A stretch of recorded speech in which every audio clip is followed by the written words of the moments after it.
Joshua chapter 15. The inheritance of Judah. The tribe of the Messiah. What if a chapter filled with boundaries, cities, and place names held one of the greatest reminders of God's faithfulness? In Joshua chapter 15, the tribe of Judah receives its inheritance exactly as God had promised. Every border drawn, every city named, and every mountain claimed declares one powerful truth: God keeps every promise. Join us as we uncover the beauty hidden within this remarkable chapter. Joshua chapter 15 records the inheritance given to the tribe of Judah, the largest and one of the most influential tribes in Israel. At first glance, the chapter appears to be a long list of boundaries, towns, and geographical landmarks. But beneath these details lies a powerful testimony. Every boundary represents a promise fulfilled. Centuries earlier, God promised Abraham that his descendants would inherit this land. Now, that promise is becoming a visible reality. The chapter also returns to the inspiring story of Caleb. With unwavering faith, Caleb drives out the descendants of Anak from Hebron, the very giants that once caused fear among the spies. His courage demonstrates that God's promises are not only received by faith, but also lived out through obedient action.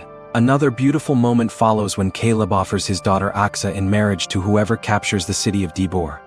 Othniel courageously accepts the challenge, wins the victory, and later becomes Israel's first judge. Achsah then boldly asks her father for springs of water in addition to her land. Caleb gladly grants both the upper and lower springs, illustrating God's generous provision.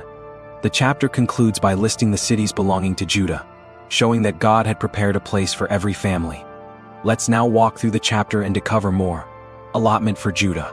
The allotment for the tribe of Judah, according to its clans, extended down to the territory of Edom, to the desert of Zin in the extreme south. Their southern boundary started from the bay at the southern end of the Dead Sea, crossed south of Scorpion Pass, continued on to Zin, and went over to the south of Kadesh Barnea. Then it ran past Hezron up to Ardar and curved around Dakarka. It then passed along to Asman and joined the Wadi of Egypt, ending at the Mediterranean Sea. This is their southern boundary. The eastern boundary is the Dead Sea as far as the mouth of the Jordan. The northern boundary started from the Bay of the Sea at the mouth of the Jordan, went up to Beth Hogla, and continued north of Beth Arabah, to the stone of Bohan son of Reuben. The boundary then went up to Debir from the valley of Acre, and turned north to Gilgal, which faces the pass of Adumim south of the gorge. It continued along to the waters of En-Shemesh, and came out at En-Rogel. Then it ran up the valley of Ben Hinnom along the southern slope of the Jebusite city, that is, Jerusalem. From there it climbed to the top of the hill west of the Hinnom Valley at the northern end of the valley of Rephaim. From the hilltop the boundary headed toward the spring of the waters of Nephtoah, came out at the towns of Mount Ephron and went down toward Bala, that is, Kiriath Jearim. Then it curved westward from Bala to Mount Seir, ran along the northern slope of Mount Jearim, that is Kesalon, continued down to Beth Shemesh and crossed to Timnah. It went to the northern slope of Ekron, turned toward Shikharon, passed along to Mount Bala and reached Jabneel. The boundary ended at the sea. The western boundary is the coastline of the Mediterranean Sea. These are the boundaries around the people of Judah by their clans. In accordance with the Lord's command to him, Joshua gave to Caleb son of Jephunneh a portion in Judah Kiriath Arba, that is, Hebron. Arba was the forefather of Anak.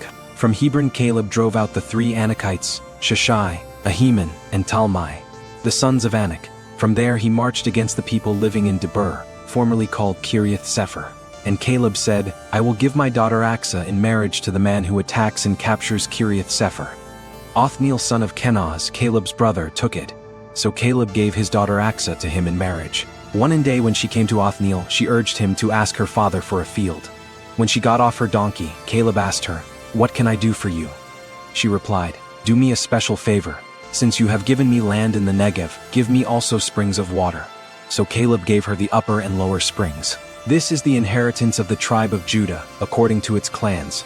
The southernmost towns of the tribe of Judah in the Negev toward the boundary of Edom were Kabzeel, Eder, Jagur, Kaina, Dimona, Adada, Kadesh, Hazer, Ithnan, Ziph, Telem, Baloth, Hazer Hadattah, Kiriath Hezron, that is Hazer, Amama, Shema, Malada, Hazargada Heshman, Beth, Pelet, Hazar Shul, Beersheba, Beziothia, Bala, Ayim, Ezem, Eltalad, Kessel, Horma, Ziklag, Madmana, Sansana, Labauth, Shillim, Ain and Rimmon, a total of 29 towns and their villages.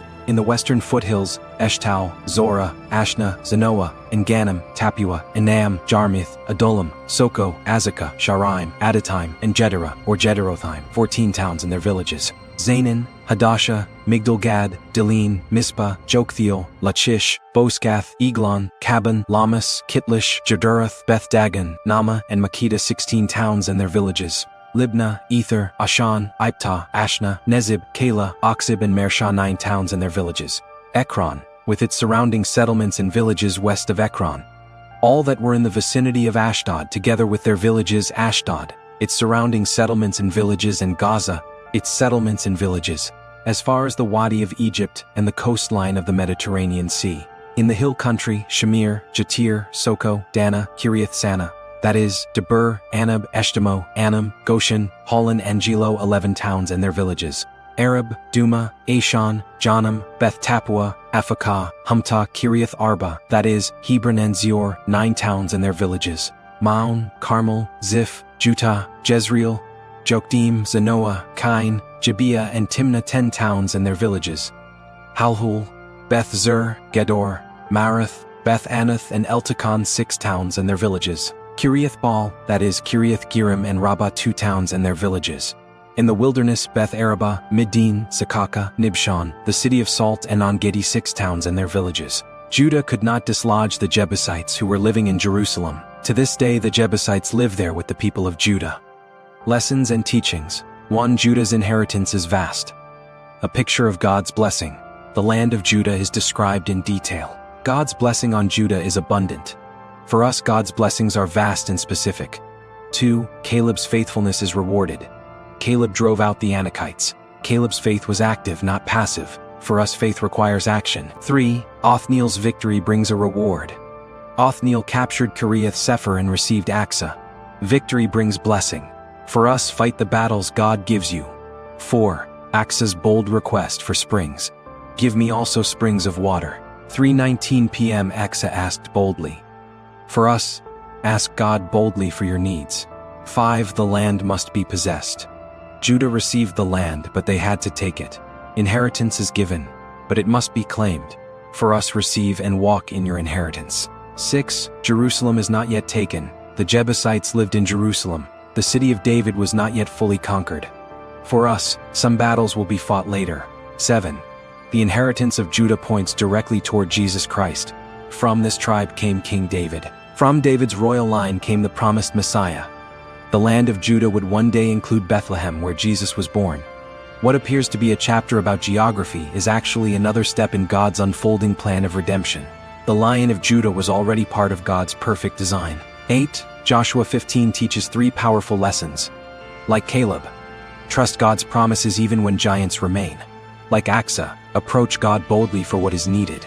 Like Othniel, step forward in courage when God presents an opportunity. Most of all, remember that God cares about every detail of your life. He is not only the God of great victories, He is also the God of daily provision together.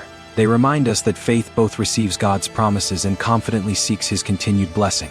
Ask yourself today, am I trusting God enough to step into the inheritance He has prepared for me? Ponets to take home. 1. Judah became Israel's royal tribe. From Judah came King David, and generations later, Jesus Christ, the Lion of the tribe of Judah too. Hebron was one of Israel's most historic cities. Hebron had deep connections with Abraham, Isaac, Jacob, and Caleb, making it one of the most significant cities in biblical history. 3.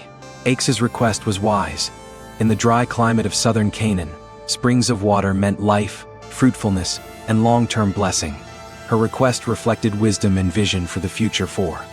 Othniel later became Israel's first judge. The courageous young warrior who captured Debir would later become the first judge raised up by God to deliver Israel. And finally, brethren, the boundaries were marked.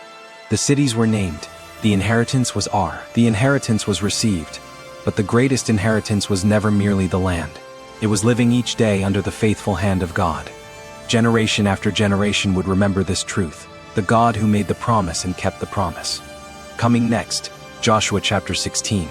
The descendants of Joseph begin receiving their inheritance. We'll discover another beautiful reminder that while God faithfully gives His promises, He also calls His people to walk in wholehearted obedience. Thank you for journeying through God's Word with us. If this message encouraged you, don't forget to like, subscribe, and share it with someone who needs hope today. Until next time, may God's word be the lamp to your feet and the light to your path. This is Whispers of the Word.